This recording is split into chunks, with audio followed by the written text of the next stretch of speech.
Hello, this is your host, and today's question is, what happened to Agatha Christie after she disappeared? As some of you may know, Agatha Christie, one of the best-selling fiction writers of all time, mysteriously vanished in December 1926. She was missing for 11 days, and her disappearance shocked the nation. The case received massive media attention, but there was no trace of the author anywhere. People speculated that she had run away from home, possibly even to escape an unhappy marriage. Others believed she had taken her own life or been kidnapped. There were also rumors that she had joined a cult or had been abducted by gangsters. After 11 days, Christie reappeared, which led to further speculation about her state of mind. So, what really happened to her during those 11 days? Let's find out. On December 1926, Agatha Christie left her house at 10:00 a.m. and said she was going to visit her doctor. She had been suffering from a persistent cough, but there is no evidence that she ever made it to the doctor's office. That day, Mrs. Christie picked up her sister and took her shopping in her car. Her sister returned home at around 4 p.m., but there was no sign of Agatha. She never came back. At first, everyone assumed she had just gone somewhere and would return soon. However, when she didn't show up that night, her family started to get worried.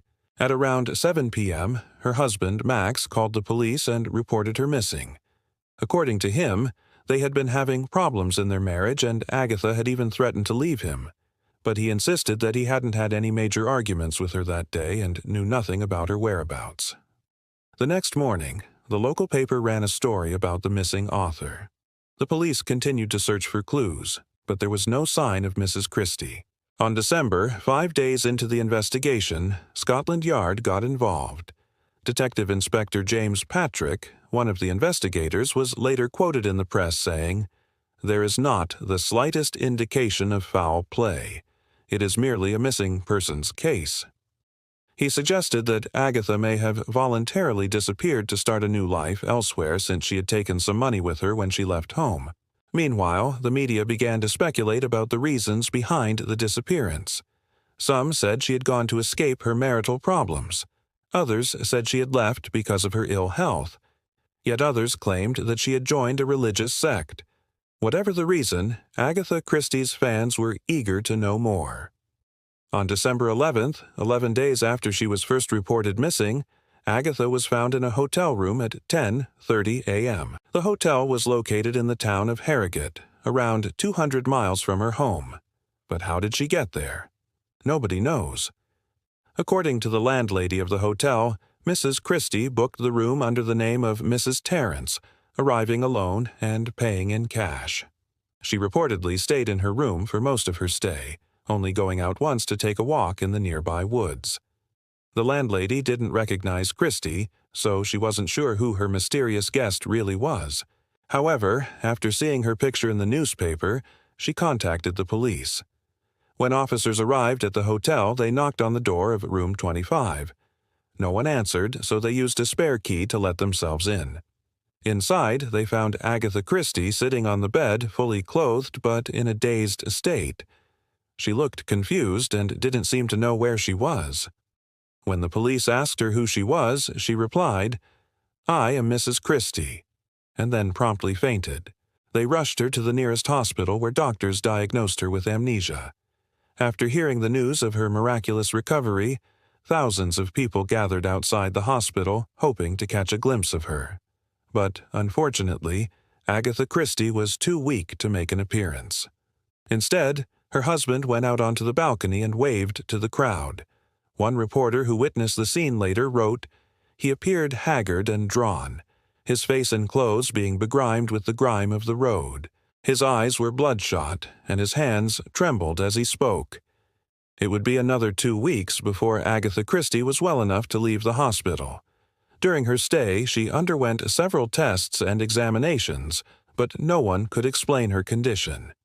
Doctors were baffled, and theories about what had caused her amnesia ran wild through the press. Some said she had suffered a breakdown due to overwork. Others blamed it on her unhappy marriage.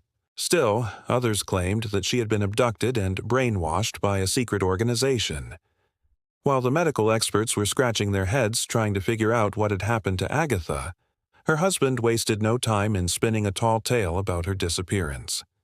In an interview with the Daily Mail, he claimed that she had been kidnapped by a gang of international jewel thieves, alleging that his wife had been targeted because of her knowledge of wealthy people. He explained that the criminals had drugged her and taken her away in a motor car. However, this theory quickly fell apart when the police discovered that Agatha had no enemies and had never even been robbed. In fact, there was no evidence that she had been kidnapped at all.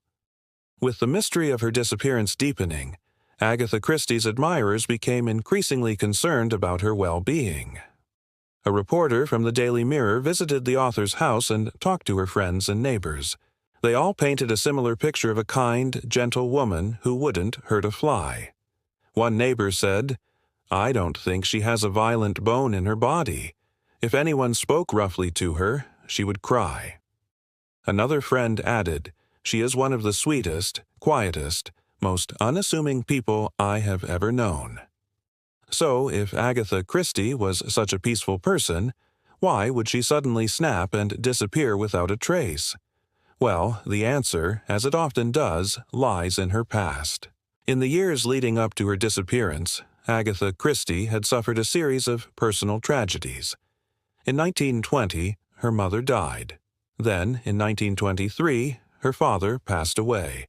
On top of that, she had recently discovered that her sister had been secretly seeing a married man.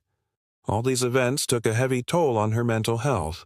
According to Dr. Edward Whitmont, a psychoanalyst who treated Christie late in life, the stress of her busy career combined with the recent deaths in her family caused her to develop dissociative disorder, which is a condition that causes people to experience gaps in their memory and even entire periods of time. Some experts believe that Agatha Christie's novel The Murder of Roger Ackroyd may have provided the trigger for her breakdown. The book was published in 1923 and features a character named Dr. Shepard, who is a psychoanalyst. According to biographer Laura Thompson, the character is clearly based on Dr. Edward Whitmont, and the novel seems to be a kind of self-analysis by Christie of her own condition. In any case, whatever the cause, Agatha Christie's dissociation eventually overwhelmed her. On that fateful day in December 1926, she left her house and wandered aimlessly. Perhaps she had intended to travel somewhere far away and start a new life.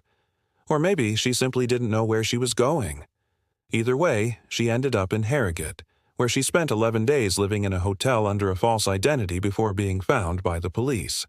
After her recovery, Agatha Christie resumed her writing career, publishing several more novels and short stories.